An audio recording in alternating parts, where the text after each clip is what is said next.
Oi, pessoal! Agora a gente vai mudar de assunto, né? O primeiro assunto do canal foi direito tributário, agora a gente vai passar para o direito civil sobre sucessões.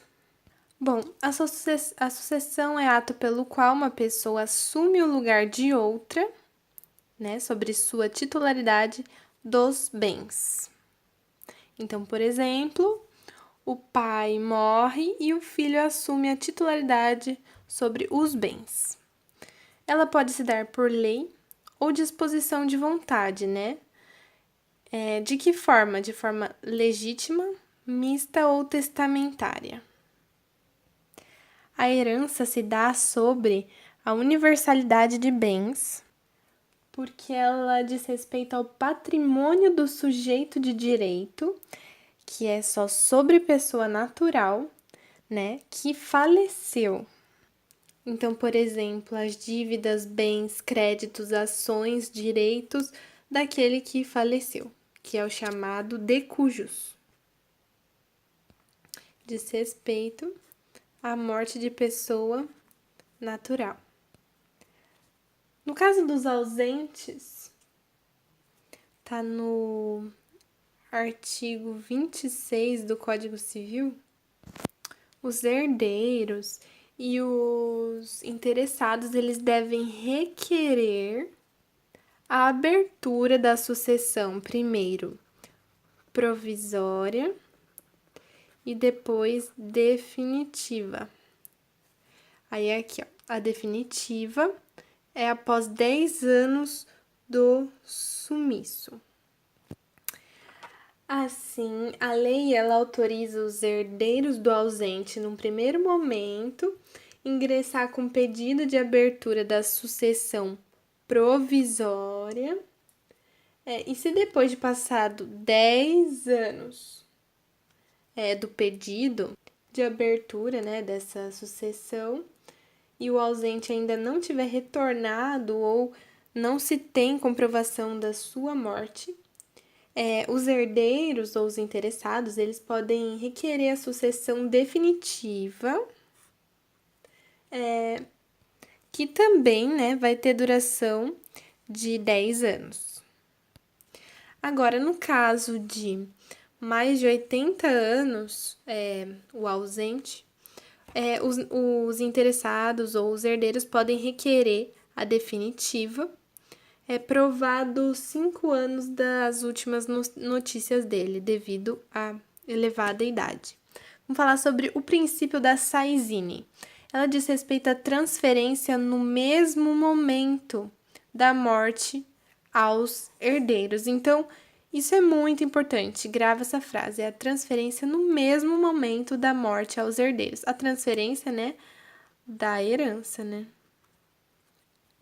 Aqui fala sobre a Idade Média, porque antes era necessário requerer a herança. No princípio da saisine, ela vai automaticamente. Essa é a palavra-chave. A herança, ela é universal. O que significa? No momento da transferência automática, ela se faz transferida de forma integral. Toda a herança, em todos os bens, dívidas, créditos, ações, vai tudo para os herdeiros. Até acontecer a partilha, a gente já vai ver. Bom, na sucessão universal, entre os herdeiros legítimos, na sucessão singular, os legatários. Na universal, toda aquela totalidade de bens, né, vai para os legítimos, incluindo ações, obrigações, créditos, como foi visto. E na singular, é um determinado bem. Ele é transferido de forma imediata, como aqui na universal, né, porque é de forma imediata pelo princípio da saisine. E aqui só aplica essa saisine se for de coisa infungível. Mas se for de coisa fungível, só depois do inventário e da partilha. A gente já vai ver isso também. Bom, os herdeiros legítimos. É assim, o de cujos, esse daqui é toda a ordem de herança.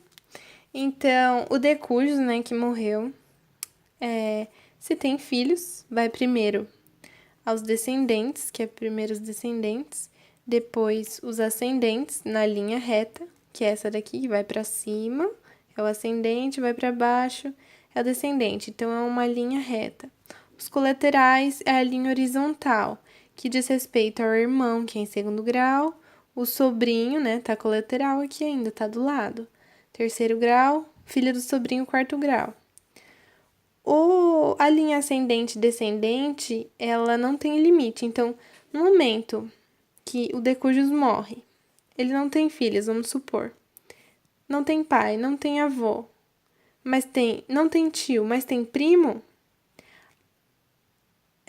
a herança vai para esse primo. Se o primo tiver filho, vai para o filho do primo, né? Se não tiver o primo.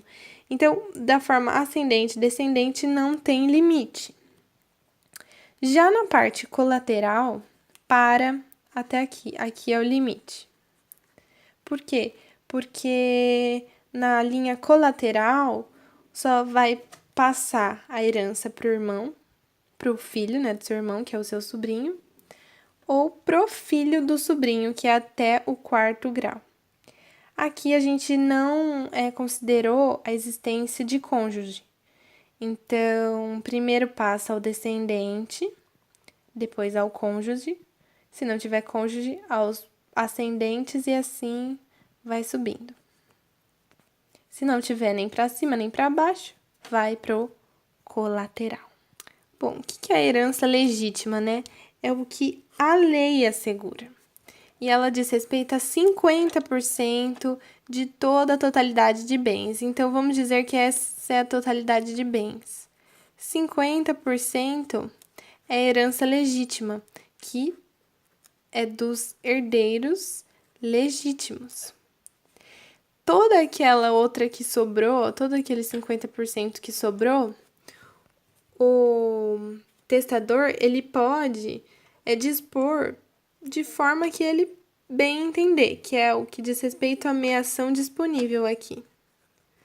Então, se ele quiser dar pro cachorro, pra tia, pra bisavó, pro terceiro, pra amante, ele pode dispor daqui. Mas esse 50% é garantido por lei dos herdeiros legítimos, que foi visto, né, anteriormente. Bom, vamos ver aqui sobre a renúncia, né, que ela pode ser pura e simples ou translativa. A pura e simples aqui é muito fácil, né, é quando o herdeiro, ele nega, ele não quer, então ele devolve a partilha e distribui entre os demais herdeiros, né, os co-herdeiros, porque co-herdeiro é quando presume mais de um herdeiro. Então, por exemplo, eu e minhas irmãs, nós somos co-herdeiras, porque nós herdamos a mesma herança. Então, devolve a partilha e distribui entre os demais co-herdeiros como se quem renunciou, nunca tivesse desistido dessa herança. Então, isso acontece de forma automática. Ninguém precisa aceitar porque você tem direito de não aceitar a sua herança. A translativa é em favor de certo e determinado herdeiro. Ela deve conter aceitação e diz respeito a uma doação indireta, que incide tributo, que é o ITCMD. Essa observação é importante. É proibida a transferência de herança intervivos, então só pode entre decujus que foi morto e os seus herdeiros vivos, né? Pelo princípio da Saizine, com a morte transfere a titularidade automaticamente. Essa daqui é a palavra-chave do princípio da Saizine. Agora a gente vai falar sobre o inventariante, que é aquele que vai administrar os bens, vai ser o polo passivo, o polo ativo de todas as ações. Geralmente é aquele que está na posse dos bens, em sua maioria, e ele é nomeado ou entre os herdeiros, por exemplo, tenho 3 irmãs. A gente vai nomear em comum acordo, uma herdeira, por exemplo, minha irmã Maitê, e se não houver acordo, o juiz vai determinar, né? Então vamos ler aqui, ó. É nomeado inventariante ou entre os herdeiros em acordo ou pelo judiciário. O administrador da herança, ele tem posse direta dos bens, porque é ele que faz toda a administração, ele que aciona, ele que responde, mas isso não anula a posse indireta dos herdeiros. Se a lei mudar depois da morte do decujus, ela não vai valer. Então, a lei que regula é a vigente na morte do decujus. Bom, o decujus é de acordo com o seu domicílio, né? Se ele tem um domicílio ou teve vários na vida, o inventário vai acontecer no momento em que no último domicílio do decujus, né? Bom, vamos entender isso, né? Quando que ocorre o inventário? Quando o decujus morre, né, tem aquela herança total que é automática. Lembra que a gente falou, né, que do princípio da Saizine.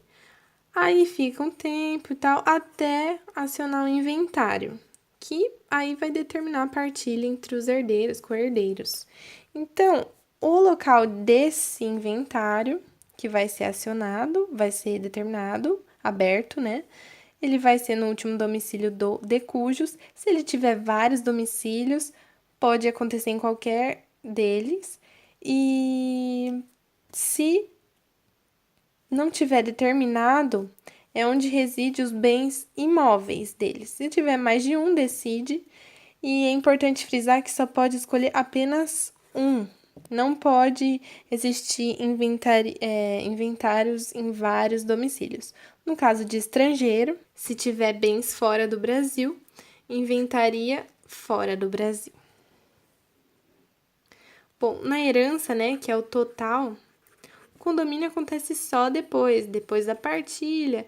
Por exemplo, tem uma casa e essa casa pertence aos 3 irmãos. Então, há um condomínio, porque cada um tem uma parcela dessa casa. Então, se dá sobre a totalidade, depois de partilhado.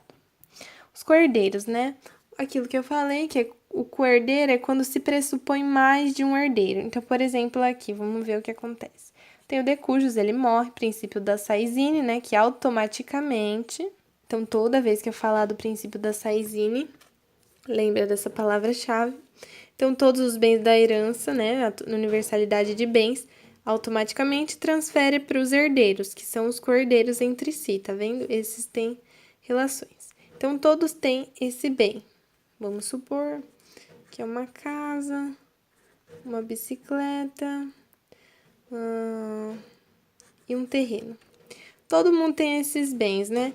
Aí ele vai em busca do inventário, que vai fazer a partilha, e eles vão ser detentores de 50%, porque eles são herdeiros legítimos, né? 25 vamos supor para cada um. E após essa partilha que determina o quinhão.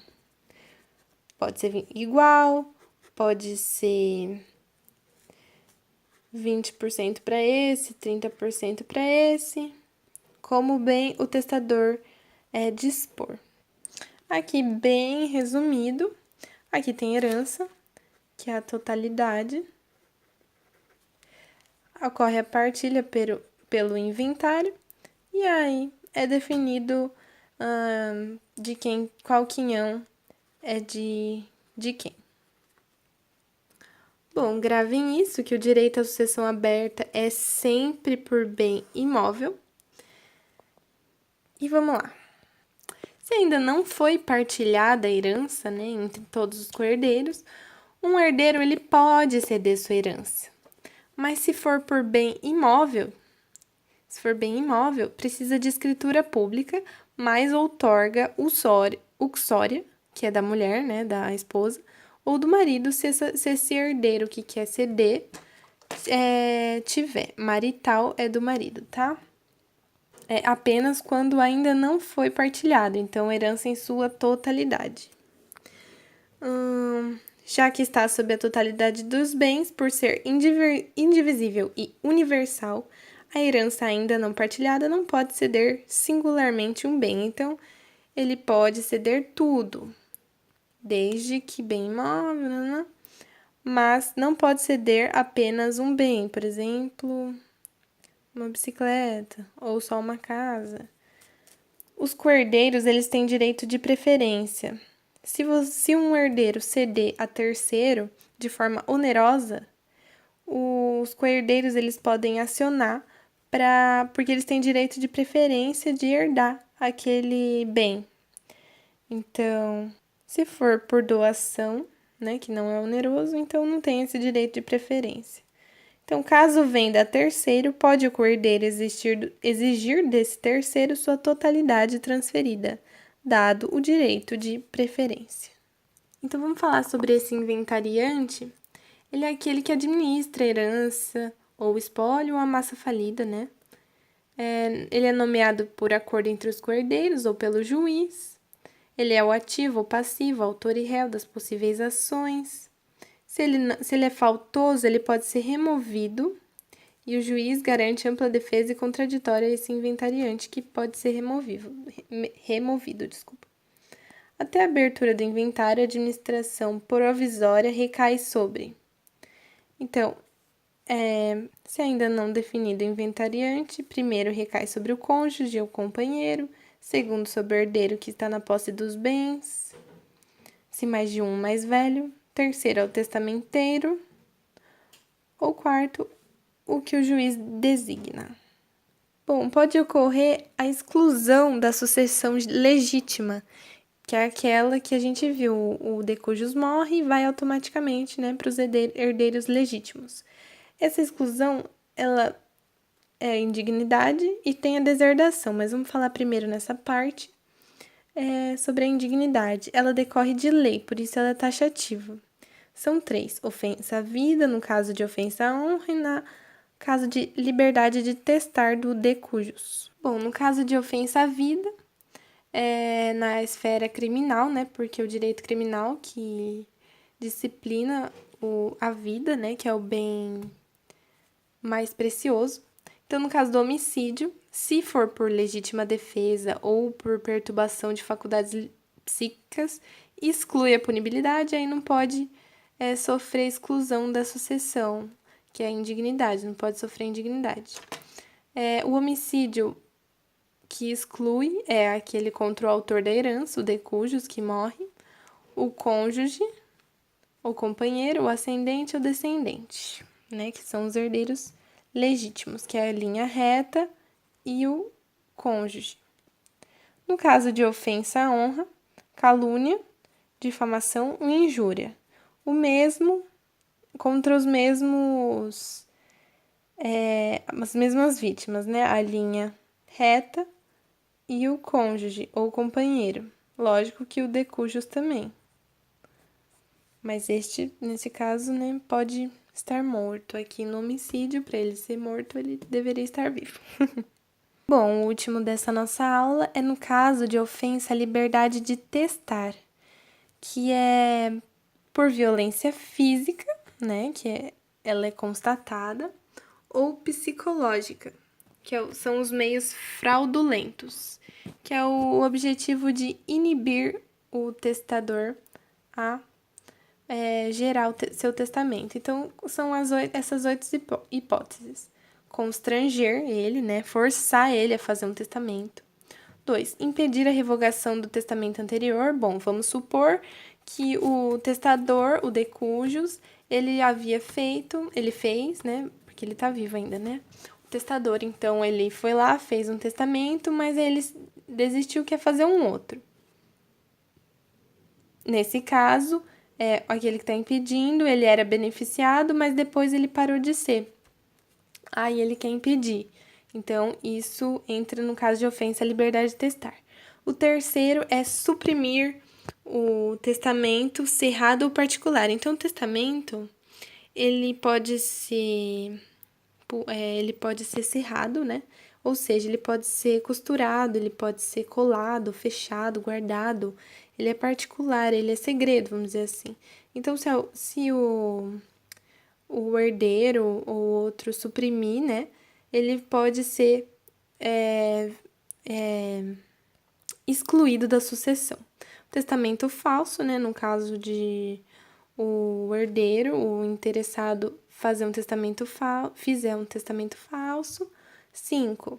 Uso de testamento contrafeito. De acordo que ele esteja ciente disso, né? O herdeiro ou interessado, se ele fizer um testamento, por exemplo, ao invés de impedir do anterior, ele pega esse anterior, que já foi revogado, e usa esse, e o outro, que é o atual, que ele ignora, então ele usa o que beneficiava ele, é o contrafeito. Então, existia um e outro que contrafez esse aqui, então esse daqui foi revogado. Mas, no caso, o herdeiro interessado usa esse revogado, então ele é ciente de que está usando esse e não o que está valendo. Então, o uso de testamento contrafeito, e ele deve estar ciente disso. Abster de redigir, assinar, modificar ato de última vontade. Então, ele não deixa redigir, assinar, modificar. 7. Se ele vicia, dilacera o testamento, aí o testador, o juiz, não consegue ler o que faz o testamento. E por último, ele esconde, manda esconder ou desencaminha o testamento. Nesses casos aqui, o herdeiro ou interessado que cometeu dessas hipóteses, ele pode, né, segundo o artigo 1818 do Código Civil, ter o perdão do testador, que é perdão do indigno, né, do que fez isso, e reabilitar ele para participar da sucessão, né, não ser mais excluído. Ele pode ser em testamento ou ato autêntico. Esse perdão, ele é irretratável, não pode retratar. Bom, pessoal, é isso.